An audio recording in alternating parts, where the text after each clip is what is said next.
So let's talk about the Mueller probe. And of course, Mr. Mueller has been pretty tight-lipped, as he should be as a prosecutor, about what's going on there. At the same time, it's pretty clear that Rudy Giuliani, on behalf of the president, is saying this has got to be all wrapped up by the 1st of September, or there's going to be real consequences, political consequences. Is he right? Is there a possibility that this could actually hurt the Democrats because it appears partisan?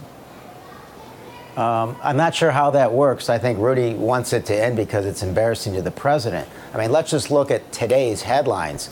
The president's former campaign chairman's closing arguments are taking place.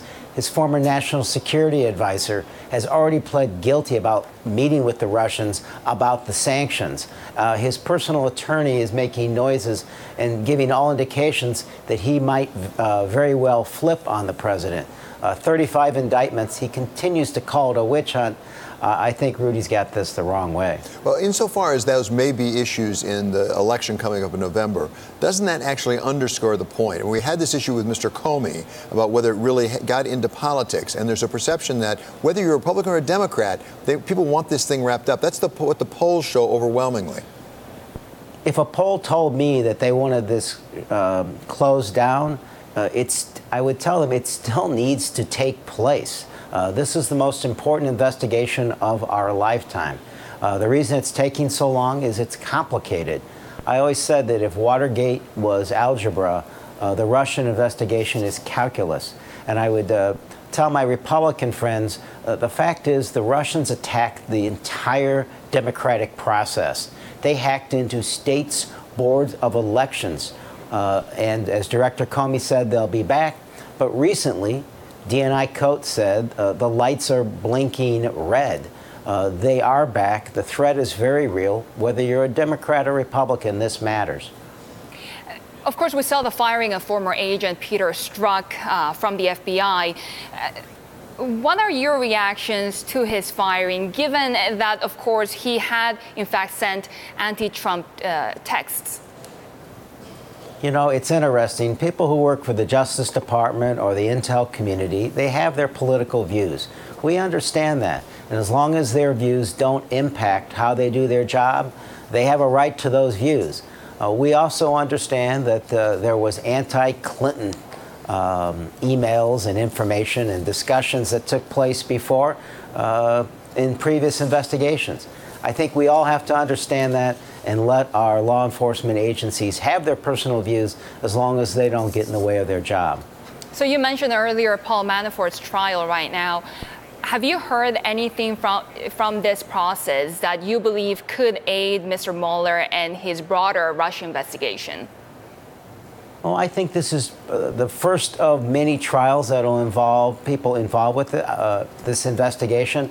There's a possibility of a second trial, in my mind, involving just the Russian issues. The fact of the matter is the public ought to be concerned about the money laundering that took place. It is clear that the House investigation barely scratched the surface on money laundering involving the Russians. But we know, for example, that the Trump financial world used Deutsche Bank pretty heavily to do most of its financing.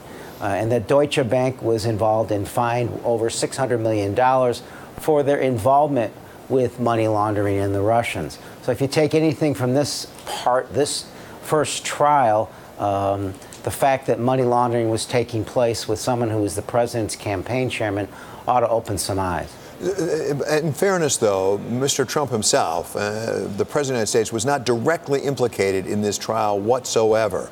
Do you believe that ultimately there will be a connection between this Manafort trial and the President of the United States? Or is this really just something that happened to come up in the course of the investigation and they pursued it? You know, in the final analysis, I don't know that anything isn't connected. Everything is connected to everything else in Trump world. When I brought up Mr. Cohen, I did that for a reason. Mr. Cohen ties the president's personal, professional, political, and financial worlds with the Russians. So I, again, beseech the American public to be patient on this. Let this investigation take its course. It is extraordinarily complicated. Mr. Mueller came into this investigation with impeccable bipartisan credentials. Watergate, from the day of the break-in to the day that the president left office, took about 28 months. This is more complicated It involves a foreign adversary and the very real possibility that the President of the United States was involved in that conspiracy. Hey, I don't want to jump to conclusions and come to any determination of knowing where this is going to end.